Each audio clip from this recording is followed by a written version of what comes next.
বোন বিশাল ধনী মানুষ, পাঁচতলা বাড়ির মালিক, আর ভাই আর্থিক অনেকটা অসচ্ছল।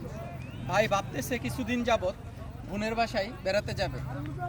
তাই নিজের ছোট্ট ছেলেটিকে বলল, বাবা তোমাকে নিয়ে তোমার কুকুর বাড়িতে বেড়াতে যাব। ছোট্ট ছেলে তো এ কথা শুনে খুশিতে আত্মহারা, কুকুর বাড়িতে বেড়াতে যাবে। তাই ভাই ফুট করে একদিন কিছুদিন পর বোনকে ফোন দিয়ে বলল, বোন তোর বাসায় বেড়াতে আসবো। বোন তো এ কথা শুনে বরাবর চমকে উঠলো, ভাই তুমি আমার বাড়িতে বেড়াতে আসবে? বোন বলল, হ্যাঁ, তোমার ছোট্ট বাতিজাটাকে নিয়ে আমি তোমার বাড়িতে বেড়াতে আসবো। বোন বলল, ভাই ঠিক আছে আসতে পারো, কোনো সমস্যা নেই। কিন্তু ভাই বলল, কিন্তু আবার কি, তোর বাড়িতে কিছুদিন আমার ছোট্ট ছেলেটিকে নিয়ে থেকে যাব। বোন বলল, ঠিক আছে ভাই আসতে পারো, কোনো সমস্যা নেই, কিন্তু খাওয়া দাওয়া করে চলে যেতে হবে, থাকতে পারবে না।